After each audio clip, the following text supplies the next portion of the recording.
Hello everyone and welcome back to yet another new video. और आज की video में मैं डिस्कस करने वाली हूँ nun's priest tale from the Canterbury tales. और इससे पहले मैं और भी जो स्टोरीज़ उसमें हैं उन पे वीडियो बना चुकी हूँ। तो अगर आपने अभी तक नहीं देखा तो आप मेरे चैनल पे उन वीडियोज़ को देख सकते हैं। तो चलो स्टार्ट करते हैं। The story starts from a window. तो ये कहानी शुरू होती है एक विडो से, एक विधवा औरत से। She lives in a little cottage with her two daughters. तो ये जो विडो है, जो ये विधवा औरत है, ये एक छोटे से कॉटेज, एक छोटी सी झोपड़ी में रहती है अपनी दो डॉटर्स के साथ। और उनके पास जो है एक मुर्गा है। तो इनके मुर्गे का नाम है चैंटिक्लियर, जो कि काफ़ी अच्छा सिंगर है।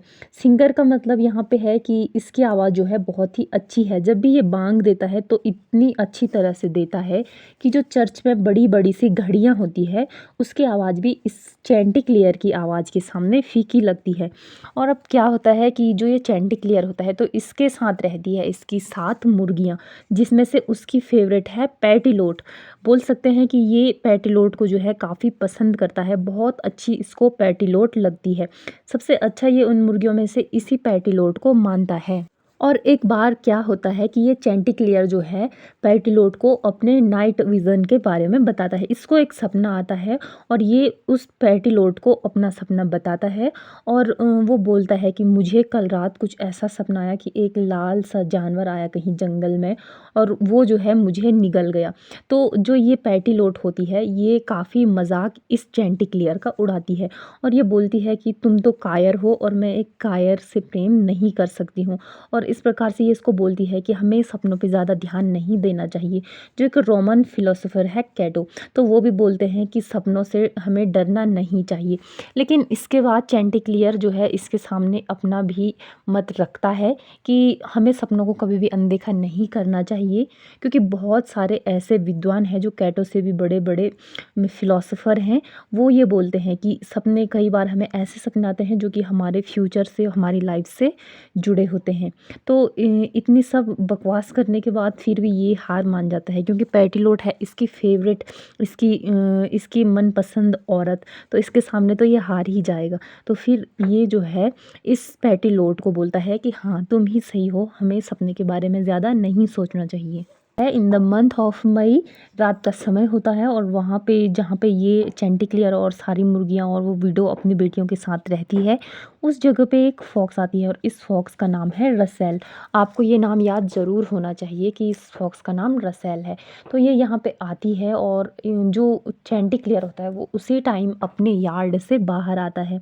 और यहाँ पे इस चैंटिक्लियर को जो है कंपेयर किया गया है एडम से, क्योंकि एडम भी ईव की बात मान के फ्रूट ऑफ नॉलेज खा लेता है एंड उसके बाद उनको पनिश्ड किया जाता है।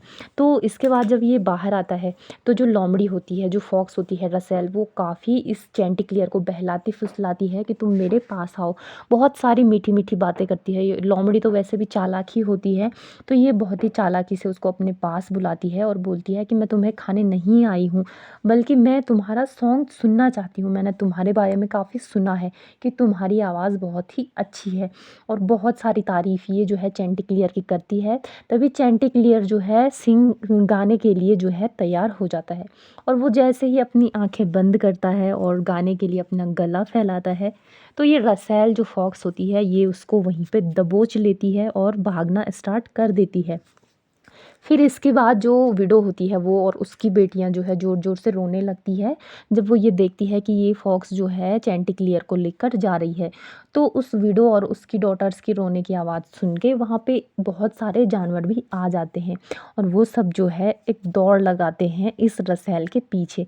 तो जो चैंटिक्लियर होता है वो भी अपनी चालाकी दिखाता है और वो इस रसेल फॉक्स को बोलता है कि तुम इतना भाग क्यों रही हो, तुम तो वैसे भी चालाक हो और अपनी मीठी मीठी बातों से जो है तुम इनको भी फंसा सकती हो, जैसे तुमने मुझे फंसाया, और इन सभी को तुम जो है रुकवा सकती हो। तो लोमड़ी सोचती है कि हाँ सुझाव तो तुम्हारा ठीक है। और जैसे ही वो उनसे बात करने का सोचती है और वो अपना मुंह खोलती है तो चैंटिक्लियर उसके मुंह से छूट जाता है और वो भाग जाता है। ये स्टोरी यहीं पे एंड होती है। इस स्टोरी की मॉरल एजुकेशन है नेवर ट्रस्ट फ्लैटर्स। तो हमें चापलूस लोगों पर कभी भी भरोसा नहीं करना चाहिए और जो जो ज़्यादा मीठा बोलते हैं उनसे जितना हो सके उतना बचकर रहना चाहिए, क्योंकि वही लोग ज़्यादा खतरनाक होते हैं। तो यहाँ पे स्टोरी एंड होती है और ये जो स्टोरी थी ये काफ़ी पसंद आई थी सारे पिलग्रिम्स को। तो आई होप कि ये स्टोरी आपको भी अच्छी लगी होगी। और आज की वीडियो में बस इतना ही, और मिलते हैं नेक्स्ट वीडियो में।